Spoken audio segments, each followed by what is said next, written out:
السلام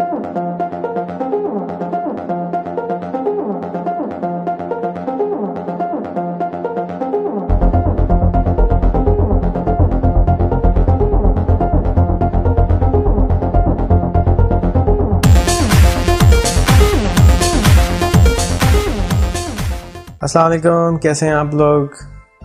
میرا نام ہے ریحان اللہ والا، اور آج ہم کچھ بات کریں گے اس دنیا کی جو کرنٹ نیچر ہے اس کے اوپر، کہ وہ ٹیکنالوجی کی وجہ سے دنیا کیا ہو گئی ہے۔ میں نے ریسنٹلی ایک کتاب پڑھی ہے، اس کا نام ہے دا ورلڈ از فلیٹ۔ اس کو تھامس فریڈمین نے لکھا ہے۔ آئی وڈ اسٹرانگلی ریکمینڈ کہ آپ اس کو ضرور سنیں۔ اٹس آڈیو بک میں بھی اویلیبل ہے اور کتاب میں بھی اویلیبل ہے۔ اس کو اگر آپ سننا چاہیں تو rehantraining.com/globalization پہ وہ رکھی ہوئی ہے، آپ اس کو ڈاؤن لوڈ کر سکتے ہیں۔ آج جس سال میں ہم رہتے ہیں، اس سال میں ہم as a citizen of the world اتنے ہی پاورفل ہو گئے ہیں کہ ایک سٹیزن آف US ہو یا ایک سٹیزن آف پاکستان ہو۔ جن اپارچونیٹیز کو ہم سمجھتے تھے کہ ہمارے لیے اویلیبل نہیں ہیں، وہ اپارچونیٹیز اب اویلیبل ہیں ہر انسان کے لیے جو کہ کمپیوٹر انیبلڈ ہے۔ مثال کے طور پہ اگر آپ نیو یارک اسٹیٹ میں رہتے ہیں، نیو یارک سٹی میں رہتے ہیں، یا کراچی میں رہتے ہیں، یا چیچاوتی میں رہتے ہیں، اگر آپ کے پاس انٹرنیٹ ہے اور کمپیوٹر ہے تو آپ اتنے ہی طاقتور ہیں جتنا کہ ایک آدمی جو کہ نیو یارک میں رہتا ہے۔ اس کا جو مین ریزن ہے وہ ہے انٹرنیٹ کے اندر انویسٹمنٹ شروع ہوئی تقریباً 1995 میں سے لے کر 1999 تک انٹرنیٹ کا بوم آنا شروع ہو گیا۔ لوگوں نے امریکہ کے اندر ناسڈیک جو اسٹاک ایکسچینج ہے وہاں پہ بہت سارے پیسے ڈالنا شروع کر دیے، اور گلوبلی ساری دنیا میں چاروں طرف فائبر آپٹکس کی تاریں ڈالنا شروع کر دی گئیں کہ اس حوالے سے کہ اب لوگ انٹرنیٹ بہت استعمال کریں گے۔ تو فضول کی کمپنیاں ہوں یا بہت اچھی کمپنیاں ہوں، سب کو لاکھوں اربوں ڈالر کی انویسٹمنٹ ملنا شروع ہو گئی، اور جس کے نتیجے میں آج تقریباً $1 ٹریلین کا فائبر آپٹک پوری دنیا میں چاروں طرف ڈل چکا ہے۔ اور اس $1 ٹریلین کے فائبر آپٹک کے ڈلنے سے فائدہ یہ ہوا کہ جو بینڈوتھ کی کاسٹ تھی، اسپیشلی 2000 کے بعد ناسڈیک کے ببل جب برسٹ ہوا، جب اسٹاک ایکسچینج کریش ہوئی اور جو 7000 پوائنٹس پہ مارکیٹ تھی وہ گر کے 2000 پوائنٹس پہ آ گئی، اس مارکیٹ کے گرنے سے اور کمپنیوں کے بند ہونے سے سب سے زیادہ فائدہ یہ ہوا، ہمارے ملکوں کو زیادہ فائدہ ہوا، اسپیشلی انڈیا، پاکستان، بنگلہ دیش، جو ڈیولپنگ کنٹریز ہیں ان کو بہت زیادہ فائدہ ہوا۔ فائدے کی وجہ یہ تھی کہ جو چیزیں امریکہ میں لوگ پہلے کراتے تھے، اگر وہ سافٹ ویئر ریلیٹڈ ہوتی تھی تو وہ امریکہ میں کراتے تھے، اور ان امریکہ میں کرانے کے بجائے اب لوگوں نے سستے طریقے ڈھونڈنے شروع کرے جو کہ ملک سے باہر ہوں، جس کو وہ لوگ کاسٹ افیکٹولی کر سکیں۔ اور اس کے بہت سارے ریزنز ہیں جس کو میں مزید ڈسکس کروں گا آگے جا کے، کہ کس طرح وجہ سے وہ فلیٹ ہونے شروع ہوئے اور یہ اپارچونیٹیز کیسے کریٹ ہوئیں، یہ اپارچونیٹیز پہلے کیوں نہیں تھیں۔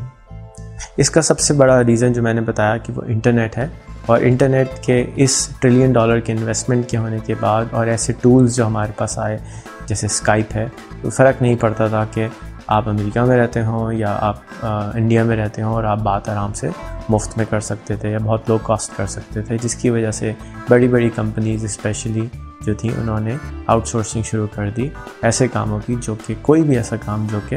انٹرنیٹ کے تھرو ہو سکتا ہو۔ آج کے دور میں آؤٹ سورسنگ کے جو بڑی ایگزامپل ہیں وہ اکاؤنٹنگ ہے، کال سینٹر ہے، ڈیٹا مائننگ ہے، اینی تھنگ جہاں پہ کمپیوٹر کا استعمال ہو سکتا ہو، اور وہ آؤٹ سورس کر دی گئی ہیں۔ میکڈونلڈ کے اندر اگر آپ نیو یارک کے اندر ہیں اور میکڈونلڈ کا آرڈر آپ نہیں آؤٹ سورس کر سکتے، لیکن جو اسکیجولنگ ہے وہ آپ آؤٹ سورس کر سکتے ہیں۔ جب آپ ڈرائیو ان پہ جاتے ہیں اور آپ جا کے وہاں پہ کھڑے ہوتے ہیں اور آپ جب بٹن دباتے ہیں یا آپ سے آپریٹر پوچھتی ہے، تو ہو سکتا ہے وہ آپریٹر کلکتہ میں بیٹھا ہو یا کراچی میں بیٹھا ہو یا کسی اور اسٹیٹ میں ہو، نیو یارک سٹی میں نہ ہو۔ اسی طریقے سے جو ایئر لائنس کی بکنگز ہیں، جب آپ فون کرتے ہیں 800 نمبر پہ یا لوکل نمبر پہ اور ایئر لائن کی اپنی ریزرویشن کرا رہے ہوتے ہیں، اس سے اب کوئی فرق نہیں پڑتا کہ وہ کراچی میں بندہ رہتا ہو یا چیچاوتنی میں بیٹھا ہو، تو کال سینٹر آؤٹ سورس کر دیا گیا۔ ایک بڑا انٹرسٹنگ سی ایگزامپل اور ہے جیٹ ایئر کی، جو اس کے اندر انہوں نے کیا کیا کہ انہوں نے آؤٹ سورسنگ تو کری، لیکن آؤٹ سورسنگ کرنے کے بعد اسی آؤٹ سورسنگ کو بجائے اس کے کہ کال سینٹر کو کرتے، انہوں نے سافٹ ویئر ایسا بنایا کہ خواتین اور مرد اپنے گھروں سے بیٹھ کے کالوں کو اٹینڈ کرنا شروع کر دیں۔ تو تھامس نے کیا کیا کہ کال کری اور چیک کرنے کے لیے کہ بھئی یہ کال کہاں جاتی ہے، تو ایک آنٹی نے فون اٹھایا، انہوں نے کہا جی ہیلو ہاؤ میں ہیلپ یو۔ تو انہوں نے چٹ چیٹ کرنے کے بعد پوچھا کہ بھئی آپ ابھی کہاں ہیں؟ تو انہوں نے کہا بھئی میں اپنے گھر میں ہوں، فرسٹ فلور کے اوپر سالٹ لیک سٹی میں، اور مجھے نظر آ رہا ہے باہر سے سالٹ لیک سٹی اور میں بہت خوش ہوں۔ تو اس کام کی وجہ سے لوگوں کی ایک تو آنے جانے کی ٹرانسپورٹیشن کی کاسٹ کم ہو گئی،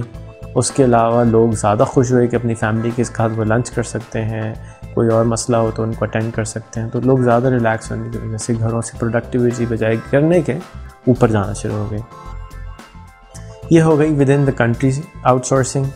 جس طرح سے، اور انٹرنیشنلی آؤٹ سورسنگ۔ تو جو دنیا فلیٹ ہوئی یا دنیا کے اندر جو ٹیکنالوجی کا بھرمار آئی، اس سے اب ہم کو ایز اے نیشن فائدہ اٹھانا چاہیے، اور ہمیں اس اپارچونیٹی سے جس کے اندر گلوبلائزیشن کی وجہ سے دنیا کامنلی برابر ہو گئی ہے، اب ہم سے کیسے فائدہ اٹھائیں۔ پہلے ہم دیکھتے ہیں کہ وہ کون سی ایسی چیزیں ہیں جن کی وجہ سے دنیا ایسی چپٹی ہو گئی۔ ایک تو میں نے انٹرنیٹ کا ذکر کیا کہ تقریباً $1 ٹریلین، 1 خرب ڈالر، یعنی کہ تقریباً 100 خرب روپے کی انویسٹمنٹ ہوئی، کمپنیز نے کری، جو کہ بعد میں پھر بسٹ ہو گئیں، ختم ہو گئیں،